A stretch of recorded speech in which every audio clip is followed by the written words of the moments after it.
علیکم ورحمۃ اللہ وبرکاتہ۔ نحمدہ ونصلی علی رسولہ الکریم۔ جامعہ انواریہ حیدرآباد باب العلم انواریہ ایجوکیشنل سوسائٹی کی جانب سے تحاوی شریف کے درس کا سلسلہ جاری ہے۔ آج ہمارا جو باب ہے، باب صفت الجلوس فی الصلاۃ کیفہ ہو، یہاں سے ہم اپنے سبق کو شروع کرتے ہیں۔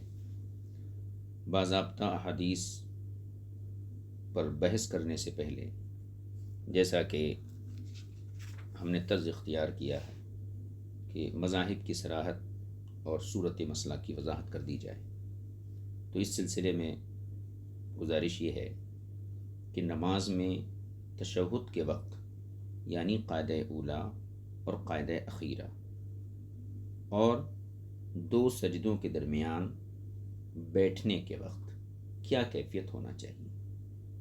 ان تینوں کو یوں کہہ لیجیے، قاعدہ اولا، قاعدہ اخیرہ اور جلسہ، تین مقامات پر بیٹھا جاتا ہے۔ ان تین مواقع پر مصلی کے لیے بیٹھنے کی کیا کیفیت ہونی چاہیے، اسی مسئلے کی وضاحت کے لیے صاحب کتاب نے یہ باب باندھا ہے۔ اب اس مسئلے کے اندر فقہا کے کیا اقوال ہیں، ان اقوال کو سن لیجیے۔ امام مالک رضی اللہ تعالی عنہ کے نزدیک قاعدہ اولا، قاعدہ اخیرہ اور جلسہ ہر ایک میں تورک مسنون ہے۔ تورک کا مطلب دائیں پیر کو کھڑا کر کے بائیں پیر کو بچھا کر زمین پر بیٹھنا،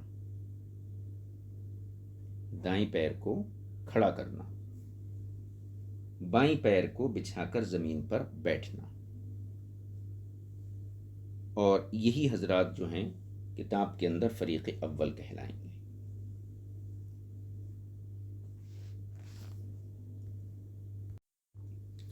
دوسرا قول شوافی اور حنابلہ کا ہے۔ ان حضرات کے نزدیک قاعدہ اخیرہ میں تو تورک مسنون ہے، یعنی فریق اول کا جو مذہب ہے ان کا بھی وہی مذہب ہے۔ تورک کا معنی میں نے بیان کر دیا، دائیں پیر کو کھڑا کر کے بائیں پیر کو بچھا کر زمین پر بیٹھنا، یہ تورک ہے۔ تو قاعدہ اخیرہ میں شوافی اور حنابلہ کے یہاں بھی تورک ہی مسنون ہے، لیکن قاعدہ اولا اور جلسے کے اندر بیٹھنے کی کیفیت ان کے یہاں الگ ہے۔ یہ حضرات فرماتے ہیں کہ قاعدہ اولا اور جلسے میں دائیں پیر کو کھڑا کر کے بائیں پیر کو بچھا کر اسی پر بیٹھنا مسنون ہے، یعنی پیر کے اوپر بیٹھنا ہی مسنون ہے۔ دونوں مذہبوں میں فرق کیا ہے؟ امام مالک کے یہاں تینوں مقامات پر تورک مسنون ہے، دائیں پیر کو کھڑا کر دینا اور بائیں پیر کو بچھا کر زمین پر بیٹھنا۔ شوافی حنابلہ کے یہاں قاعدہ اخیرہ میں تو تورک ہے، جیسا کہ امام مالک کے پاس ہے، لیکن قاعدہ اولا اور جلسے کے درمیان تورک نہیں ہے، بلکہ طریقہ یہ ہے کہ دائیں پیر کو کھڑا کر کے بائیں پیر کو بچھا کر اسی پیر پر بیٹھنا، یہ مسنون ہے۔ دو مذہب ہو گئے۔ تیسرا قول احناف کا ہے۔ احناف کے یہاں قاعدہ اولا، اخیرہ اور جلسے کی کوئی تفریق نہیں ہے۔ تینوں حالتوں میں ایک پاؤں کو کھڑا کرنا اور دوسرے پاؤں کو بچھا کر اس پر بیٹھنا مسنون ہے۔ اب تینوں مذہبوں کے درمیان جو فرق ہے وہ ذہن میں رکھیے۔ تورک کا مطلب کیا ہے؟ دایاں پیر کھڑا کرنا، بایاں بچھانا اور زمین پر بیٹھنا، یہ تورک ہے۔ اور احناف کا مسلک کیا ہے؟ دائیں پیر کو کھڑا کرنا، بائیں کو بچھانا اور پیر کے اوپر بیٹھنا، زمین پر بیٹھنا نہیں ہے۔ زمین پر بیٹھنا یہ تورک ہو جاتا ہے۔ تو پھر سے ایک مرتبہ میں عرض کر دیتا ہوں، امام مالک کے یہاں تینوں مقامات پر تینوں حالتوں میں تورک مسنون ہے۔ امام شافعی، امام احمد بن حنبل کے یہاں قاعدہ اخیرہ میں تو تورک ہے، لیکن قاعدہ اولا اور جلسہ ان دونوں کیفیتوں میں دائیں پیر کو کھڑا کر کے بائیں پیر کو بچھا کر اسی پیر پر بیٹھنا مسنون ہے۔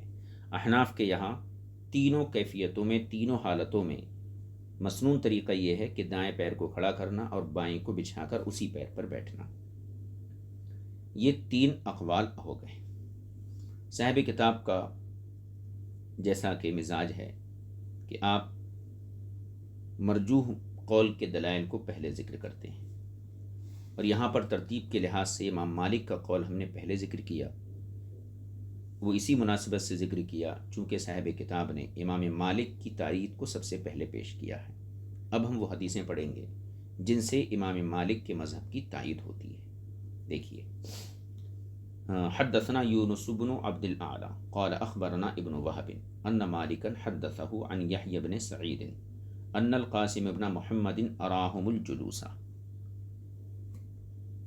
یحییٰ بن سعید سے مروی ہے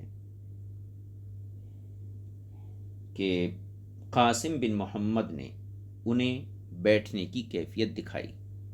قاسم بن محمد نے انہیں نماز میں بیٹھنے کا گویا طریقہ بتایا۔ فنصب رجلہ الیمنی، لہذا انہوں نے اپنا دایاں پاؤں کھڑا کیا،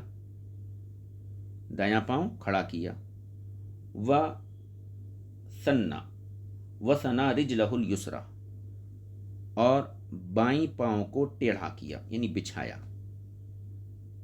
وجلس علی ورکہ الیسری، اور بائیں سرین پر بیٹھ گئے، مطلب بائیں سرین کے بل بیٹھ گئے، مطلب یہ ہے کہ زمین پر بیٹھ گئے۔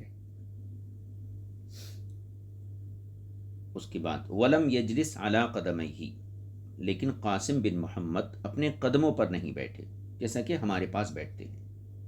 ثم قال، پھر قاسم بن محمد نے فرمایا، ارانی ھذا عبد اللہ بن عمر، مجھے یہ طریقہ حضرت عبداللہ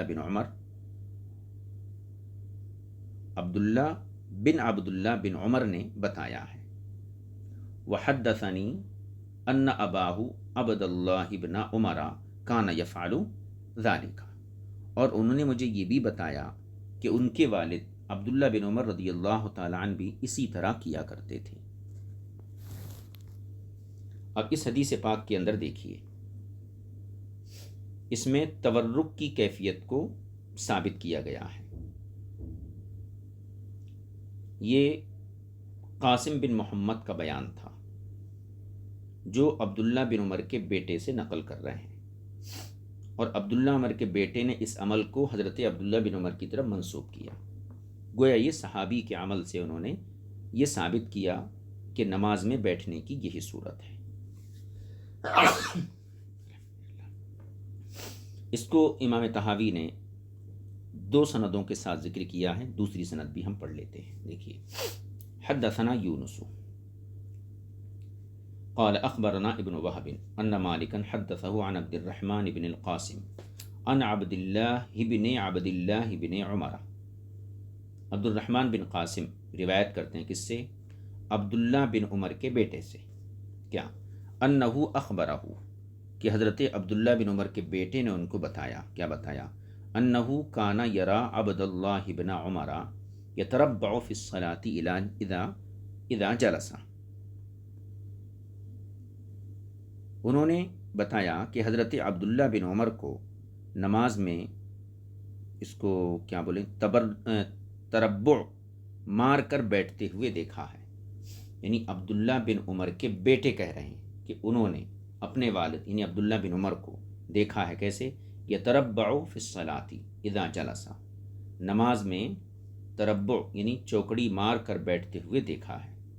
قال ففعلته یومئذ وانا حدیث السن، فرماتے میں نے بھی اس دن اسی طرح کیا، اور میں اس وقت جو ہے نوعمر تھا، کم سن تھا۔ فنہانی عبد اللہ بن عمر، تو مجھے حضرت عبداللہ بن عمر نے منع کیا، تو میں نے کہا،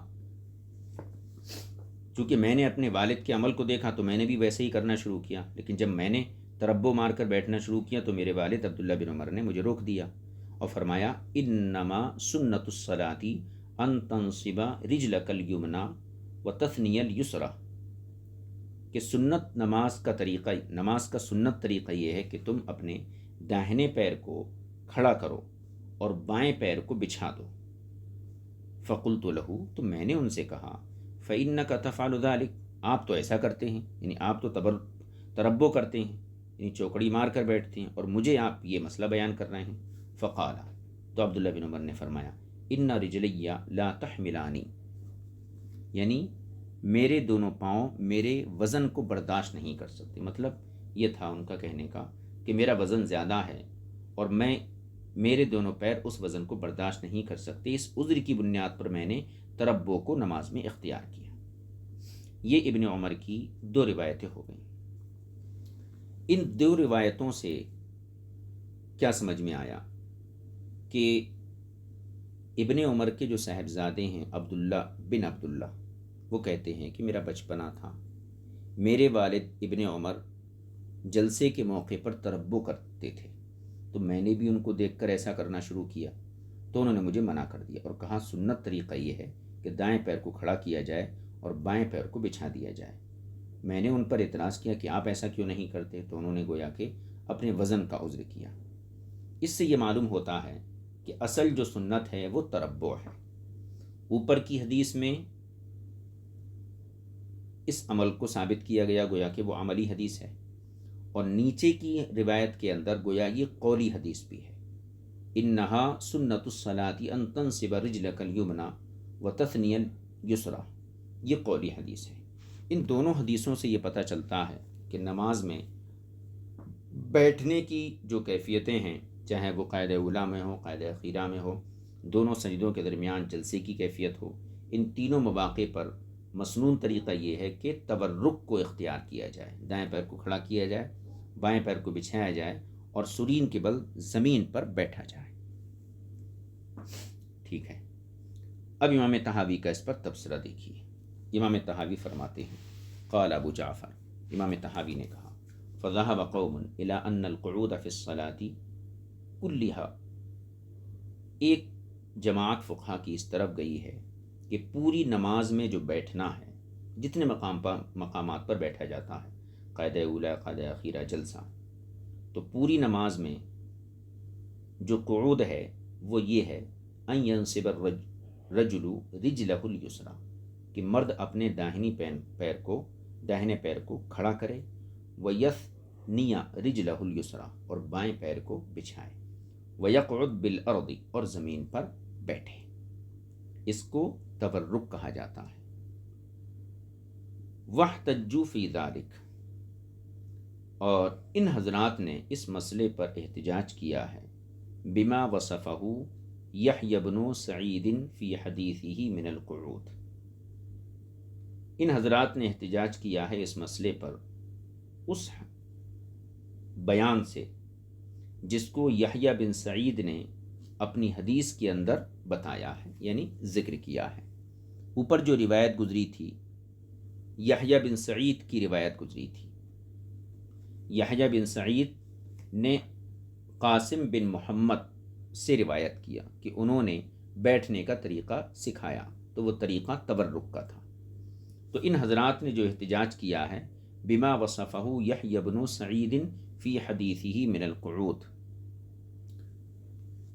حضرت یحییٰ بن سعید کے بیان کردہ طریقے سے احتجاج کیا ہے قعود کے حوالے سے. وبقول عبداللہ ابن عمر رضی اللہ تعالی عنہ فی حدیث عبد الرحمن ابن القاسم، اور دوسری چیز کیا ہے، عبداللہ بن عمر کے قول سے احتجاج کیا ہے جو عبد الرحمن بن قاسم کی حدیث میں قول گزرا. تو دوسری والی جو حدیث تھی عبد الرحمن بن قاسم کی حدیث تھی، اس میں ابن عمر کا قول کیا گزرا، انما سنت الصلاۃ ان تنصب رجلک الیمنی وتثنی الیسری، یہ ابن عمر کا قول ہے. اور پہلی حدیث یحییٰ بن سعید نے قاسم بن محمد کے حوالے سے جو طریقہ نقل کیا وہ طریقہ دلیل ہے. تو ان حضرات نے اس سلسلے میں گویا دو چیزوں سے استدلال کیا ہے، ایک یحییٰ بن سعید کی حدیث سے اور دوسرے حضرت عبداللہ بن عمر کے قول سے. کیونکہ عبداللہ بن عمر کا قول جو گزرا وہ کیا تھا، ان ذالک سنت الصلاۃ، یہ نماز کی سنت ہے. قالوا، اور انہوں نے یہ کہا ہے وَالسُّنَّةُ لَا تَكُونُ إِلَّا عَنْ رَسُولِ اللَّهِ صلی اللہ علیہ وسلم، سنت تو وہی ہوتی ہے جو حضور اکرم صلی اللہ علیہ وسلم کا طریقہ ہو. لہذا انما سنت الصلاۃ سے یہ ثابت ہوا کہ نماز میں بیٹھنے کا مسنون طریقہ یہی ہے جس کو ہم تورک کہتے ہیں. یہ استدلال ہو گیا۔ تو فریق اول نے یعنی مالکیہ نے اپنے موقف کی تائید میں دو روایتیں پیش کیں، ایک یحییٰ بن سعید کی، دوسری جو ہے عبد الرحمن بن قاسم کی۔ یحییٰ بن سعید کی روایت میں عمل ہے اور عبد الرحمن بن قاسم کی روایت میں ابن عمر کا قول ہے۔ اور قول کیا ہے کہ حضرت ابن عمر نے اس طریقے کو سنت قرار دیا، لہذا پتہ چلا کہ بیٹھنے کا جو طریقہ ہے مسنون طریقہ یہی ہے کہ اس میں تبرک کیا جائے۔ اب ان حدیثوں کا جواب سن لیجیے۔ اب فریق ثانی وخالفہم فی ذلک آخرون، دوسرے فقہا نے اس مسئلے میں ان سے اختلاف کیا ہے۔ یہ دوسرے فقہا کون سے ہیں؟ یہاں پر دوسرے فقہا سے مراد شوافع اور حنابلہ ہیں۔ ان کا موقف کیا ہے کہ قاعدہ اخیرہ میں تبرک مسنون ہے، لیکن قاعدہ اولا اور جلسے کے اندر طریقہ یہ ہے کہ دائیں پیر کو کھڑا کیا جائے، بائیں پیر کو بچھا کر اسی پیر پر بیٹھا جائے۔ تو ان حضرات نے اختلاف کیا ہے۔ تو وخالفہم میں جو ہم ضمیر ہے اس سے مراد شوافع اور حنابلہ ہیں، دیکھ لیجئے۔ وخالفہم فی ذلک آخرون، اور مالکیہ کی مخالفت کی ہے اس مسئلے میں دوسروں نے، یعنی شوافع اور حنابلہ نے۔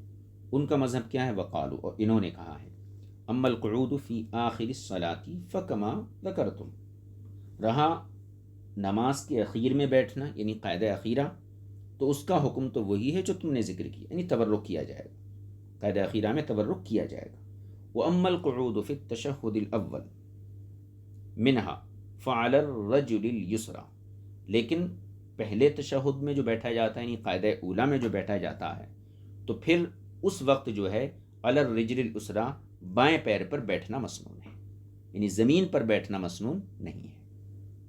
پھر سن لیجیے، انہوں نے یہ کہا کہ قاعدہ اخیرہ کا جہاں تک معاملہ ہے تو ہمارا بھی وہی موقف ہے جو آپ کا ہے، یعنی اس میں ہم بھی تورک کو مسنون سمجھتے ہیں، لیکن قاعدہ اولا یا جلسہ اس میں ہمارا موقف یہ ہے کہ جلسے میں اور قاعدہ اولا میں زمین تورک نہیں کیا جائے گا، بلکہ دایاں پیر کھڑا کر کے بایاں پیر بچھا کے اسی پیر پر بیٹھا جائے گا، فعلی الرجل الیسری، اسی بائیں پیر پر بیٹھا جائے گا۔ یہ مذہب کی صراحت ہو گئی۔ وَكَانَ مِنَ الْحُجَّةِ لَهُمْ فِي ذَلِكَ فِي مَا احْتَجَّ بِهِ عَلَيْهِمُ الْفَرِيقُ الْأَوَّلُ۔ اب یہاں سے ابن عمر کی روایت جو اوپر گزری، اس روایت کے اندر جو سنت کا لفظ آیا ہے اس کا جواب دے رہے ہیں کہ ابن عمر نے فرمایا، یعنی فریق اول کی طرف سے جو حدیث پیش کی گئی تورک کے مسنون ہونے پر، اس حدیث میں انما سنت الصلاۃ یہ الفاظ آئے تھے، اور اس سے فریق اول نے یہ نتیجہ اخذ کیا کہ سنت چونکہ حضور کے فعل کو کہتے ہیں لہذا مسنون طریقہ تورک ہی ہوا۔ تو سنت کو جو لفظ آیا تھا اس لفظ کو سامنے رکھتے ہوئے اس حدیث کا جواب پیش فرما رہے ہیں، اور جواب کا خلاصہ یہ ہے کہ ابن عمر کی روایت میں جو سنت کا لفظ وارد ہے تو وہاں دو احتمال ہیں۔ ایک تو یہ کہ سنت سے مراد حضرت ابن عمر کی اپنی رائے ہو یا خلفائے راشدین میں سے کسی کا عمل ہو۔ حضور کی سنت ہونا یہ ضروری نہیں ہے، یعنی سنت کا جو لفظ آیا ہے تو وہاں پر یہ بھی تو ممکن ہے کہ خود ابن عمر کی اپنی رائے ہو یا خلفائے راشدین کا کوئی عمل ہو اور اس عمل کو حضرت ابن عمر نے سنت کہہ دیا ہو۔ حضور کی سنت ہونا یہ ضروری نہیں ہے، کیونکہ حضور اکرم صلی اللہ علیہ وسلم نے خلفائے راشدین اور صحابہ اکرام کے عمل کو بھی سنت سے تعبیر فرمایا ہے، جیسا کہ آپ کے قول ہے علیکم بسنتی و سنت الخلفاء الراشدین المہدیین۔ تو حضور نے صحابہ کرام کے عمل کو بھی سنت قرار دیا ہے۔ اب حدیث میں سنت کا لفظ آیا تو اس سے یہ کہاں ثابت ہوتا ہے کہ یہ حضور کی ہی سنت ہے؟ یہ بھی ممکن ہے کہ ابن عمر کی اپنی رائے ہو، اور یہ بھی ممکن ہے کہ خلفائے راشدین میں سے کسی کا عمل ہو جس کو ابن عمر نے سنت کے لفظ سے تعبیر کر دیا۔ دوسری چیز یہ، ربیعۃ الرائے نے سوال کیا تھا سعید بن مسیب سے عورتوں کی دیت، عورتوں کی انگلیوں کی دیت کے بارے میں، کہ عورتوں کی انگلیوں کی دیت کا کیا حکم ہے؟ تو حضرت سعید بن مسیب نے جواب دیا کہ عورتوں کی انگلیوں کی دیت کا حکم وہی ہے جو مردوں کا ہے، اور اس کے بعد فرمایا کہ یہی سنت ہے، یہی سنت بھی ہے۔ حالانکہ سعید بن مسیب نے جس کو سنت قرار دیا وہ حضور کی سنت نہیں تھی، بلکہ زید بن ثابت کے قول کو انہوں نے سنت سے تعبیر کیا تھا۔ تو اس سے یہ پتہ چلا کہ صحابہ اکرام خلفائے راشدین کے علاوہ دیگر صحابہ اکرام کے اقوال اور اعمال کو بھی سنت سے تعبیر کیا کرتے تھے۔ جب یہ احتمال موجود ہے تو پھر ابن عمر کے اس قول میں کہ انما سنت الصلاۃ ان تنصبا، یہاں سنت سے مراد رسول پاک کی سنت لینا، یہ مناسب نہیں ہے، بلکہ ممکن یہی ہے کہ حضرت ابن عمر کی اپنی رائے ہو، اجتہاد ہو، یا خلفائے راشدین میں سے کسی کا عمل ہو اور اس کو آپ نے حدیث پاک کی روشنی میں سنت سے تعبیر کر دیا ہو۔ اس لیے اس حدیث سے تورک کا مسنون ہونا یعنی حضور کی سنت ہونا یہ ثابت نہیں ہوتا ہے۔ ایک جواب تو یہ ہو گیا، پہلے ہم اس جواب کو پڑھ لیتے ہیں، اس کے بعد دوسرے جواب کی طرف توجہ کریں گے۔ دیکھیے یہاں سے وَكَانَ مِنَ الْحُجَّةِ لَهُمْ فِي ذَلِكَ فِي مَا احْتَجَّ بِهِ عَلَيْهِمُ الْفَرِيقُ الْأَوَّلُ،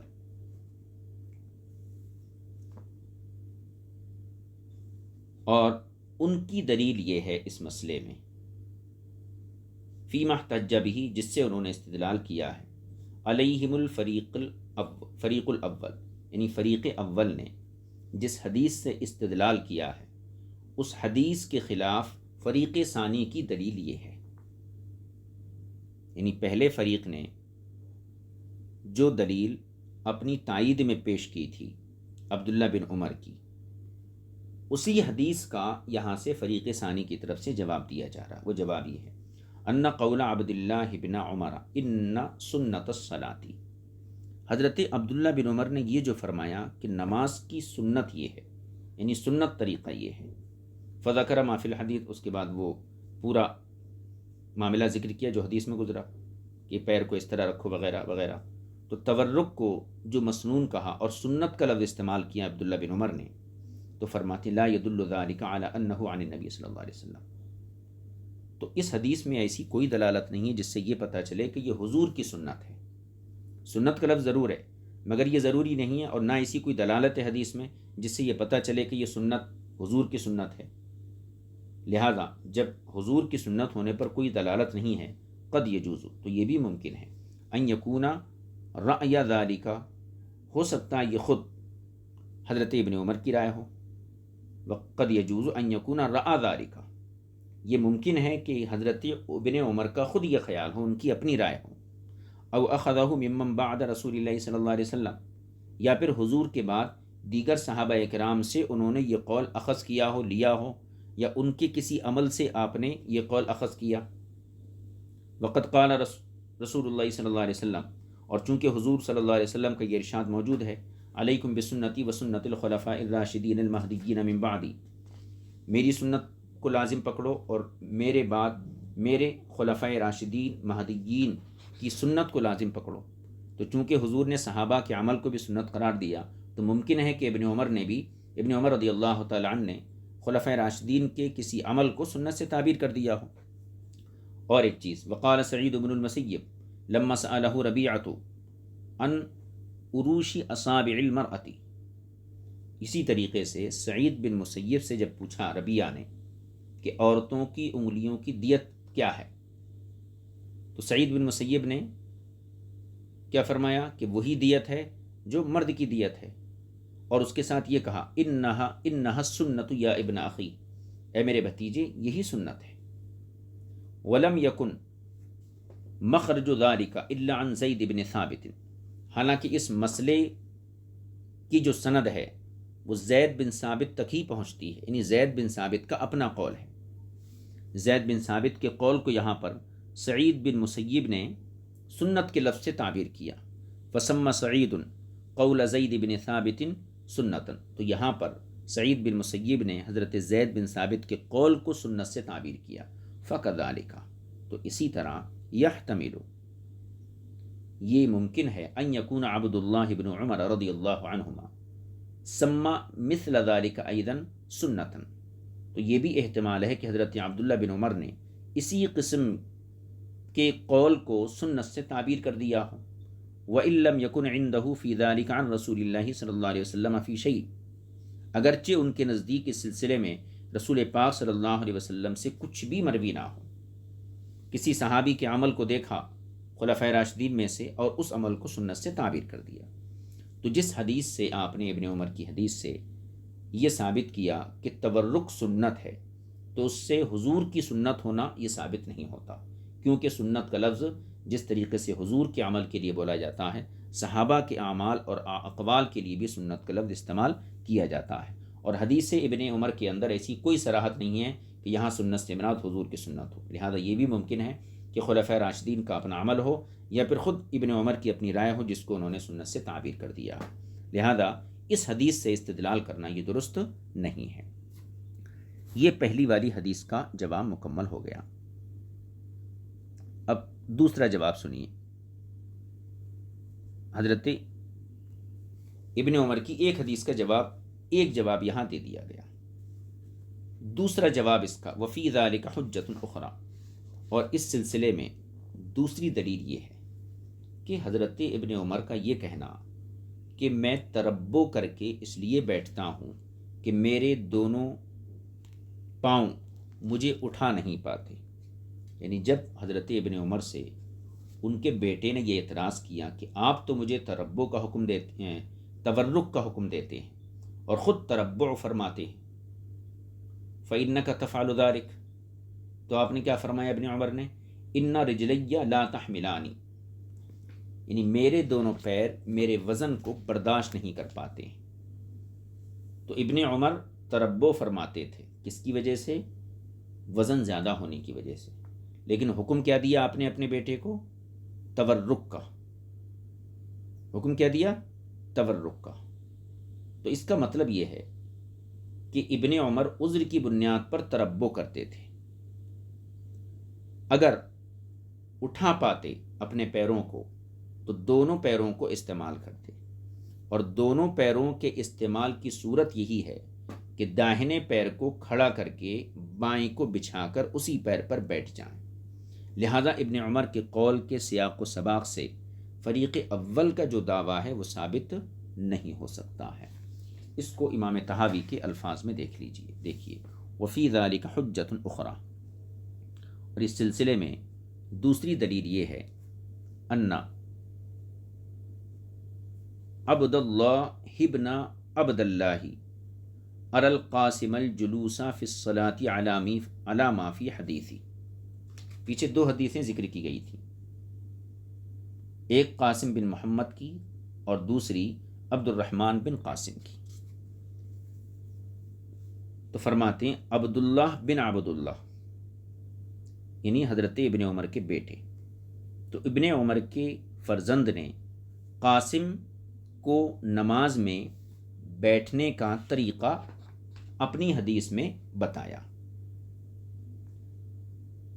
کیا ہے؟ ان القاسم ابن محمد اراہم الجلوس فنصب رجلہ الیمنی وثنى رجلہ الیسری وجلس علی وریکہ الیسری ولم یجلس علی قدمیہ، یہ کلمات ہم نے پڑھ لیے۔ تو حضرت عبداللہ بن عمر کے بیٹے نے حضرت قاسم کو نماز میں بیٹھنے کے بارے میں بتایا، علامہ فی حدیثی، جیسا کہ ان کی حدیث میں آیا ہے۔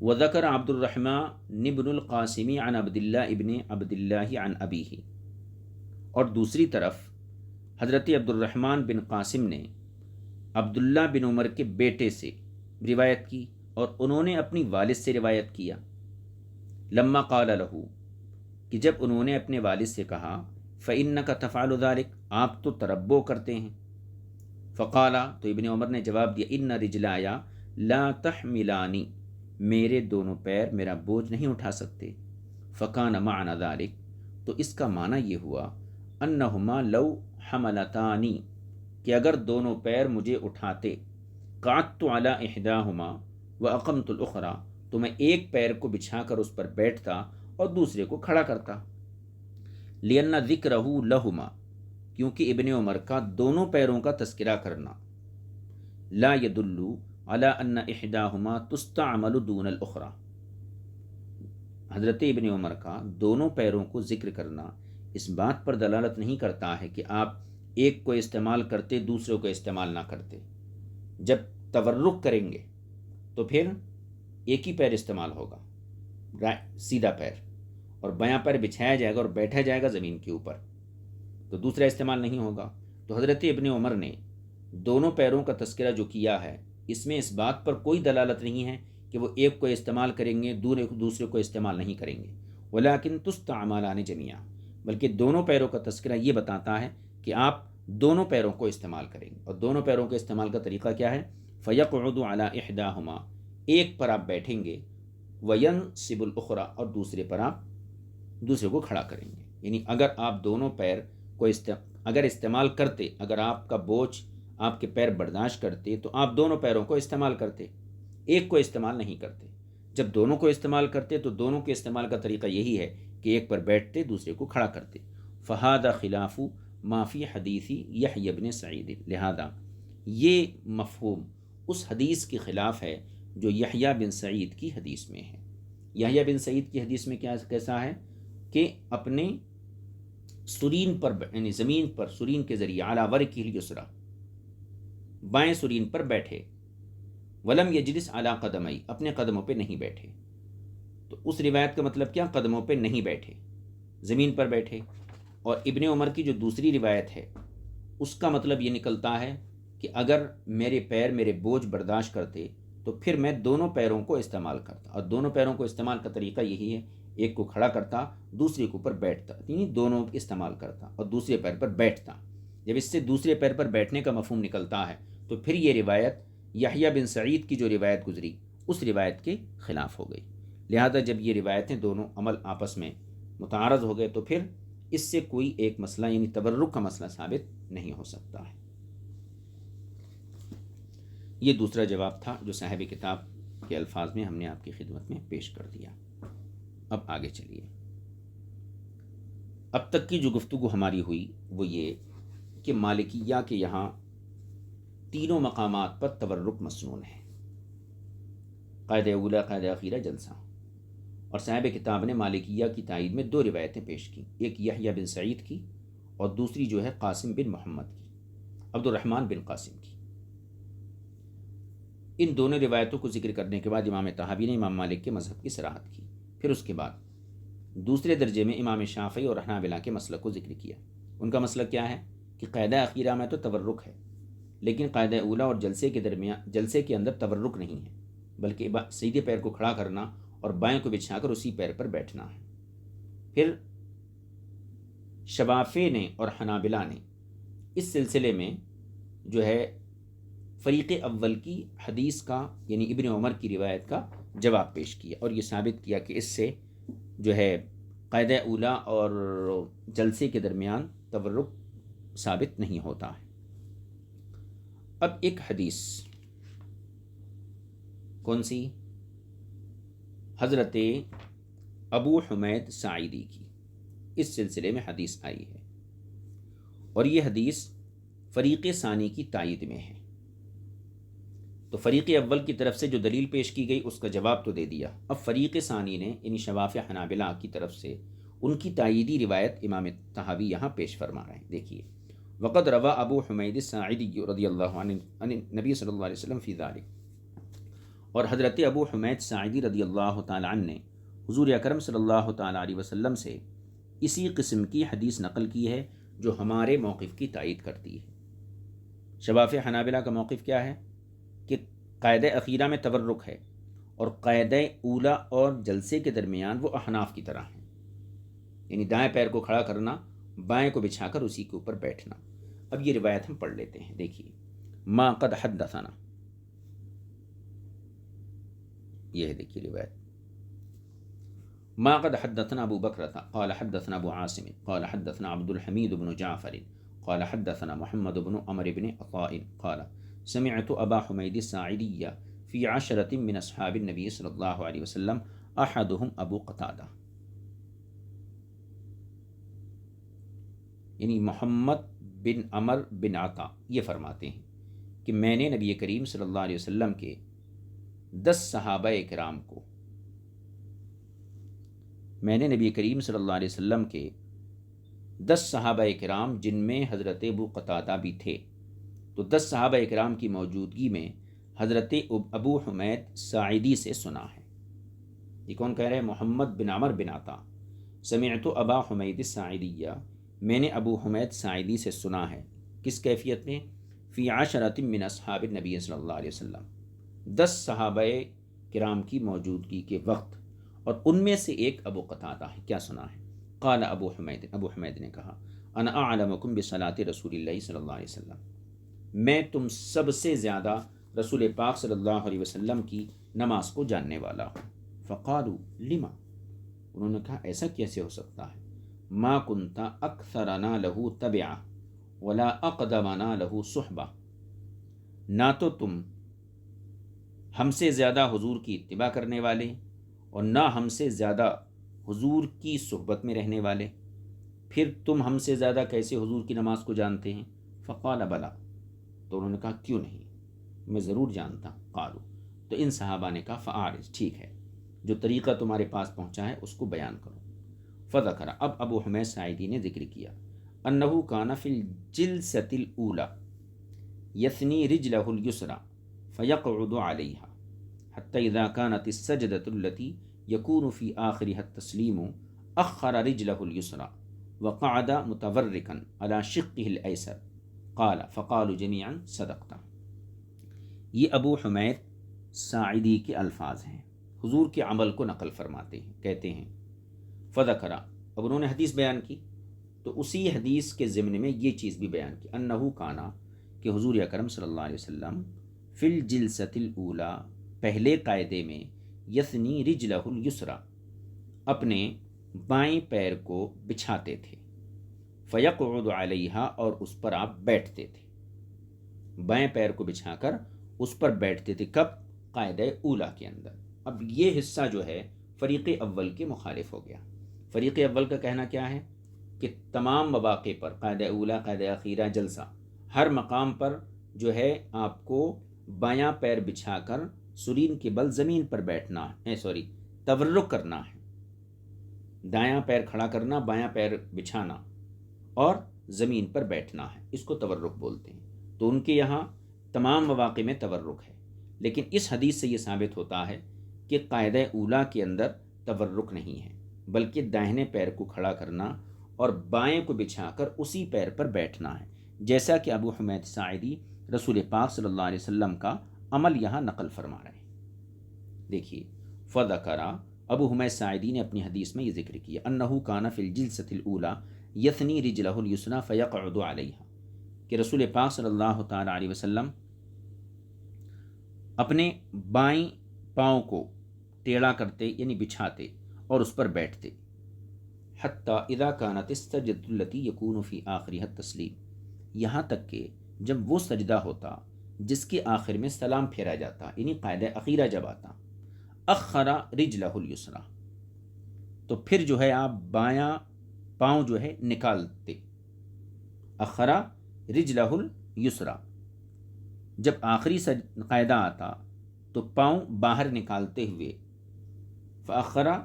اخر رجلہ الیسری، اپنا بایاں پاؤں باہر نکالتے ہوئے، وقعد متورکا علی شقہ الایسر، اور آپ تورک کرتے ہوئے بائیں شق پر بیٹھ جاتے تھے۔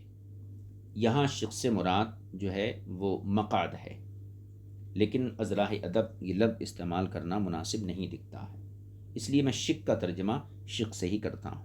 پھر اس کا ترجمہ دیکھ لیجئے کہ حضور اکرم صلی اللہ علیہ وسلم پہلے قاعدے میں بائیں پیر کو بچھاتے تھے اور اس کے اوپر آپ بیٹھ جاتے تھے، حتی اذا کانت السجدۃ التی یکون فی آخرها التسلیم، یہاں تک کہ جب وہ سجدہ آتا جس کے آخر میں سلام ہے، یعنی قاعدہ اخیرہ آتا، تو اخر رجلہ الیسری، تو بائیں پیر کو ہٹا لیتے، حضور بائیں پیر کو باہر نکال لیتے جس پر بیٹھے ہوئے تھے، وقعد متورکا علی شقہ الایسر، اور آپ بائیں شق پر تورک کرتے ہوئے بیٹھ جاتے تھے۔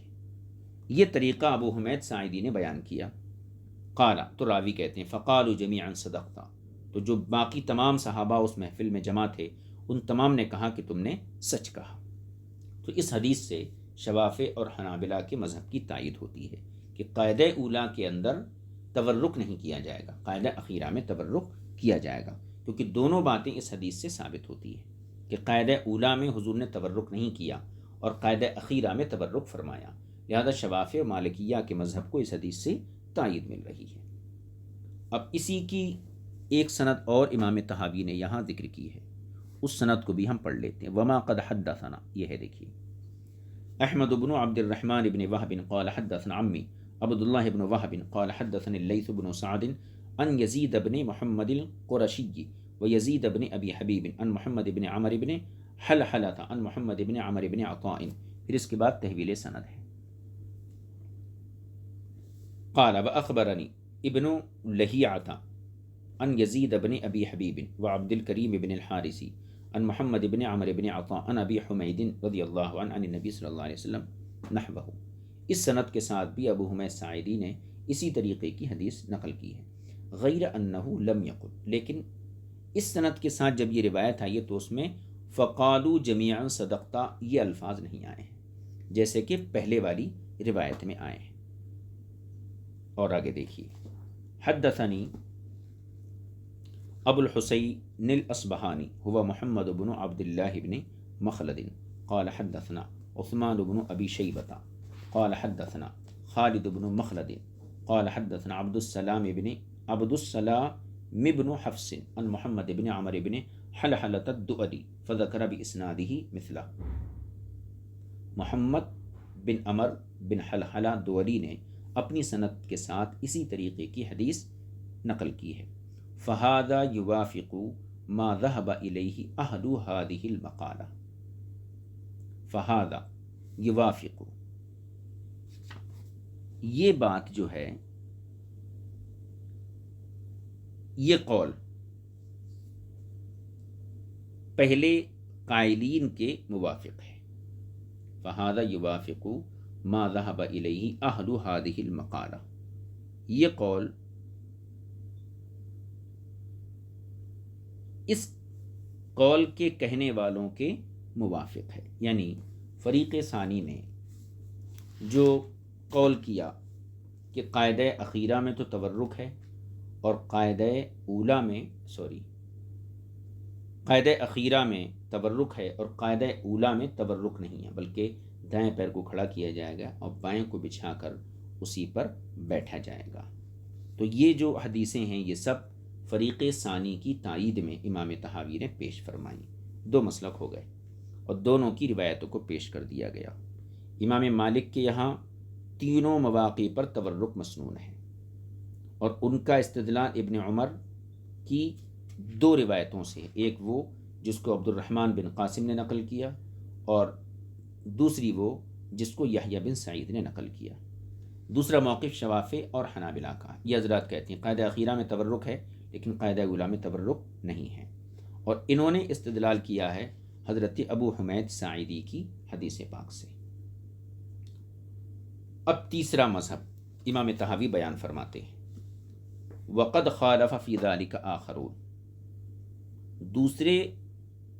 دوسرے فقہا نے ان پہلے والے دونوں گروہوں کی مخالفت کی ہے، مالکیہ کی بھی کہ وہ مطلقاً تورک کے قائل ہیں، اور شوافع اور حنابلہ کی بھی مخالفت کی ہے کیونکہ یہ حضرات قاعدہ اخیرہ میں تورک کے قائل ہیں، اور قاعدہ اولیٰ کے اعتبار سے یہ حضرات احناف کے موافق ہیں۔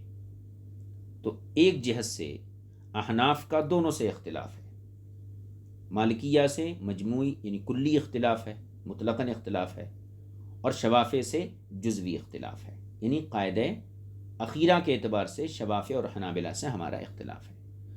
اسی کو بیان فرماتے ہیں، فقالوا، انہوں نے کہا یعنی احناف نے، القعود فی الصلاۃ کلھا سواء، پوری نماز میں قعود ایک طرح ہوگا، علی مثل القعود الاول فی قول اہل المقالۃ الثانیہ، دوسرے قول کے قائلین کے قول کے مطابق جو قاعدہ اولیٰ ہے اسی کی طرح پورا قعود نماز کے اندر ہوگا۔ یہ میں نے بالکل الٹا ترجمہ کیا ہے اس کا، یعنی تمام نماز میں بیٹھنے کا طریقہ وہی ہے. القعود فی الصلاۃ کلھا سواء علی مثل القعود الاول فی قول اہل المقالۃ الثانیہ. یعنی پوری نماز میں بیٹھنے کا طریقہ وہی ہے جو ان دوسرے قول والوں کے نزدیک پہلے قاعدے کا طریقہ ہے. یعنی ینصب رجلہ الیمنی ویفترش رجلہ الیسری فیقعد علیہا. یعنی داہنے پیر کو کھڑا کیا جائے اور بائیں پیر کو بچھا کر اسی پیر پر بیٹھا جائے. یہ احناف کا موقف ہے. دیکھیے وَاحْتَجُّوا فِي ذَلِكَ بِمَا، اور اس سلسلے میں ان حضرات نے جن حدیثوں سے استدلال کیا ہے ان میں سے ایک حدیث حضرت وائل بن حجر حضرمی کی روایت ہے. ہم آج صرف اسی حدیث کو پڑھیں گے اور اس پر جو بحث ہے امام طحاوی نے کی اس کو انشاءاللہ تعالی بعد میں آپ کی خدمت میں پیش کیا جائے گا. یہ حدیث صرف ہم پڑھ لیتے ہیں. یہ حدیث احناف کی تائید میں امام طحاوی نے یہاں پیش فرمائی ہے. دیکھیے حدیث پاک. حدثنا صالح بن عبد الرحمن،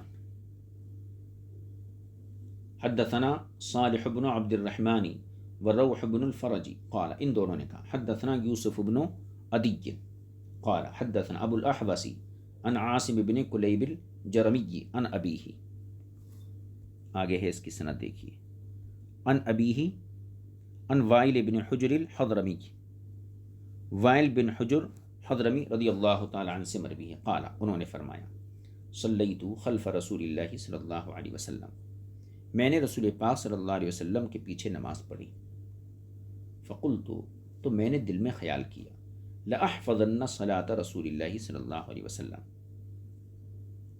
کہ ایسا کیوں نہ کروں کہ رسول پاک صلی اللہ علیہ وسلم کی نماز کو یاد رکھ لوں. یعنی میں حضور کے پیچھے نماز پڑھا تو میں نے دل میں یہ ارادہ کیا کہ میں ایسا کرتا ہوں حضور کی نماز کو محفوظ کر لیتا ہوں. قال، اب وہ کہتے ہیں فلما قعد للتشہد، جب رسول پاک صلی اللہ علیہ وسلم تشہد کے لیے بیٹھے، فرشا رجلہ الیسری ثم قعد علیہا، تو آپ نے بائیں پیر کو بچھایا اور اس پر آپ بیٹھ گئے. ووضع کفہ الیسری علی فخذہ الیسری، ووضع کفہ الیسری، اور آپ نے اپنی بائیں ہتھیلی کو یعنی بائیں ہاتھ کو بائیں ران کے اوپر رکھا. ووضع مرفقہ الایمن علی فخذہ الیمنی، اور حضور صلی اللہ علیہ وسلم نے اپنی دائیں کہنا چاہیے پنڈلی کو کوہنی کو بائیں ران پہ رکھا. ووضع مرفقہ الایمن، اور آپ نے اپنے داہنے ہاتھ کو علی فخذہ الیمنی، اپنی داہنی ران کے اوپر رکھا. ثم عقد اصابعہ، پھر آپ نے جو ہے انگلیوں کو گرہ باندھتے ہوئے، ثم عقد اصابعہ وجعل حلقۃ بالابہام والوسطی، پھر آپ نے انگلیوں کو گرہ باندھتے ہوئے انگوٹھے اور درمیان والی انگلیوں سے اس کا گھیرا بنایا. ثم جعل یدعو بالاخری، پھر آپ جو ہے دوسری انگلی یعنی شہادت کی انگلی سے اشارہ کرنے لگے. اب اس حدیث سے ایک سند اس کی اور پڑھ لیتے ہیں. حدثنا فہد بن سلیمان قال حدثنا الحمانی قال حدثنا خالد عن عاصم فذكر باسناد مثلہ. یہ بھی ایک سند کے ساتھ ذکر کیا ہے. اس حدیث پاک کے اندر غور کیجیے. حضرت وائل بن حجر یہ حضور کا عمل نقل کرتے ہیں کہ حضور صلی اللہ علیہ وسلم جب تشہد کے لیے بیٹھتے تھے تو بائیں پیر کو بچھا کر اس پر بیٹھ جاتے تھے. قعد للتشہد فرشا رجلہ الیسری ثم قعد علیہا، بائیں پیر کو بچھا کر اس پیر پر بیٹھ جاتے تھے اور داہنے زانوں پر داہنے ہاتھ کو اور بائیں زانوں پر بائیں ہاتھ کو رکھتے تھے. ووضع کفہ الیسری علی فخذہ الیسری، یہاں کف حقیقت میں ہاتھ کے معنی میں ہے. کف اصل میں ہتھیلی کو بولتے ہیں لیکن یہاں ہاتھ کے معنی میں ہے. اور دوسری جگہ ووضع مرفقہ الایمن علی فخذہ الیمنی، یہاں مرفق پورے ہاتھ کے معنی میں، یعنی دونوں کا مفہوم یہی ہے کہ آپ جو ہے داہنے ہاتھ کو داہنی ران پر رکھتے اور بائیں ہاتھ کو بائیں ران پر رکھتے تھے۔ اس کے بعد ثم عقد اصابعہ وجعل حلقۃ بالابہام والوسطی، پھر آپ ابہام اور وسطیٰ کا حلقہ بنا کر سبابہ کے ذریعے سے اشارہ کرتے تھے، سبابہ کے ذریعے اشارہ کر کے دعا کرتے تھے۔ تو اس سے یہ معلوم ہوتا ہے کہ فریق ثالث کا جو مدعا ہے کہ تمام قعود کی جتنی کیفیتیں وہ سب یکساں ہیں، کیونکہ تشہد کے بعد دعا کا ثبوت قاعدہ اخیرہ میں ہی مسلم ہے، یعنی دعا پڑھنے کا ثبوت صرف قاعدہ اخیرہ میں ہے۔ تو قاعدہ اخیرہ کا عمل رسول پاک صلی اللہ علیہ وسلم سے وائل بن حجر نے یہ روایت کیا کہ اس میں آپ تورک نہیں کرتے تھے، بلکہ بائیں پیر کو بچھا کر بائیں پیر کو بچھا کر اسی پر بیٹھ جاتے تھے۔ اب یہ اگر کوئی یہ کہ نہیں ہو سکتا یہ قاعدہ اولا ہو، جیسے شوافی اگر کہیں یہ قاعدہ اولا ہے تو پھر اس کا جواب ہم یہی دیں گے کہ قاعدہ اولا میں تشہد کے بعد جو ہے وہ دعا جو ہے یہ ثابت نہیں ہے۔ دعا پڑھنے کا جو مقام ہے وہ قاعدہ اخیرہ میں ہی ہے، کہ تشہد کے بعد اگر دعا پڑھنے کا کوئی مقام ہے تو وہ قاعدہ اخیرہ میں۔ تو اس سے پتہ یہ چلا کہ حضور کا یہ عمل قاعدہ اخیرہ میں تھا۔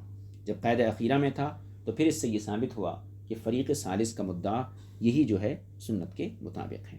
یہ تینوں مذاہب کی صراحتیں ہو گئیں اور ان کے دلائل ہو گئے، اور اخیر میں احناف کی طرف سے امام طحاوی نے 2 سندوں کے ساتھ وائل بن حجر کی اس روایت کو نقل کر کے گویا احناف کی تائید کو بھی پیش کر دیا۔ اب اس کے بعد مسئلہ یہ رہتا ہے کہ دیکھیے ایک چھوٹی سی عبارت ہے، اس کو پڑھ لیتے ہیں۔ قال ابو جعفر، امام طحاوی کہتے ہیں فہذا یوافق ما ذهبوا الیہ من ذلک، یہ حدیث اس قول کے موافق ہے جس کی طرف یہ حضرات گئے ہیں۔ کون؟ یعنی احناف۔ وفی قول وائل، اور حضرت وائل بن حجر کی حدیث میں جو یہ قول آیا ان کا، ثم عقد اصابعہ یدعو، پھر آپ نے انگلیوں کا گھیرا بنایا دعا کرنے کے لیے، یہ دلیل ہے علی انہ کان فی آخر الصلاۃ، کہ حضور کا یہ جو بیٹھنے کا عمل تھا، کیفیت تھی، یہ نماز کے آخری میں تھی، یعنی قاعدہ اخیرہ کے اندر تھی۔ اس طریقے سے یہ حدیث احناف کے مذہب کی تائید پیش کرتی ہے۔ اب اس کے بعد 2 قسم کی حدیثیں جمع ہوئیں۔ فقد تضاد هذا الحديث وحديث ابي حميد فنظرنا في صحة مجيئهما واستقامة اسانيدهما۔ اب امام طحاوی یہاں سے یہ بیان کرنا چاہتے ہیں کہ اب 2 قسم کی حدیثیں ہمارے سامنے آئیں۔ ابو حمید ساعدی کی حدیث یہ آئی کہ آپ جو ہے کہنا چاہیے امام شافعی نے جس حدیث کو بیان کیا اور حنابلہ کی طرف سے جس حدیث کو بیان کیا گیا، اس میں ابو حمید ساعدی رضی اللہ تعالی عنہ نے یہ ثابت کیا کہ قاعدہ اولا میں جو ہے وہ کہنا چاہیے قاعدہ اخیرہ اور قاعدہ اولا، جیسے کہ امام شافعی کا مذہب ہے، دونوں کی کیفیت الگ الگ ہے۔ تو اس میں یہ تھا کہ حضور صلی اللہ علیہ وسلم انہ کان فی الجلسۃ الاولی یثنی رجلہ الیسری فیقعد علیہ حتی اذا کانت السجدۃ التي یکون فی آخرها التسلیم اخر رجلہ الیسری وقعد متورکا علی شقہ الایسر، یعنی قاعدہ اخیرہ میں حضور نے تورک کیا۔ یہ حضرت ابو حمید ساعدی کی حدیث میں ثابت ہے، اور یہ جو حدیث ہے وائل بن حجر کی، اس سے یہ پتہ چلتا ہے کہ قاعدہ اخیرہ میں آپ نے تورک نہیں کیا ہے۔ اب دونوں حدیثیں آپس میں متعارض ہو گئیں۔ اب امام طحاوی اس میں یہ دیکھیں گے کہ کس حدیث کی سند زیادہ بہتر ہے اور حضور سے ہم تک پہنچنے کا جو طریقہ ہے وہ کس حدیث کا زیادہ مضبوط ہے۔ اس سلسلے میں جو بحث کی جائے گی انشاءاللہ تعالی، اس بحث کو ہم آئندہ درس میں آپ کی خدمت میں عرض کریں گے۔ آج تینوں مذاہب کو بیان کیا گیا، ان کے دلائل پیش کیے گئے، اور امام طحاوی نے اخیر میں جو ہے احناف کی تائید کو بھی وائل بن حجر کی حدیث سے پیش کر دیا۔ اب جو آگے کی بحث ہے انشاءاللہ تعالی اس کو آئندہ نشست میں آپ کی خدمت میں پیش کیا جائے گا۔ وصلی اللہ علی نبی الکریم وآلہ وصحبہ اجمعین والحمد للہ رب العالمین۔ السلام علیکم ورحمۃ اللہ وبرکاتہ۔ خیال رہے ہمارا جو سبق رہیں گا انشاءاللہ تعالی کل وہ یہیں سے رہے گا. یہ جو تضاد فقط تضاد هذا الحدیث، یہاں سے ہمارا سبق شروع ہوگا. فقط تضاد هذا الحدیث وحدیث ابی حمید فنظرنا فی صحت مجیئہما و استقامت اسانیدہما. یہاں سے ہم انشاءاللہ آئندہ سبق کو شروع کریں گے.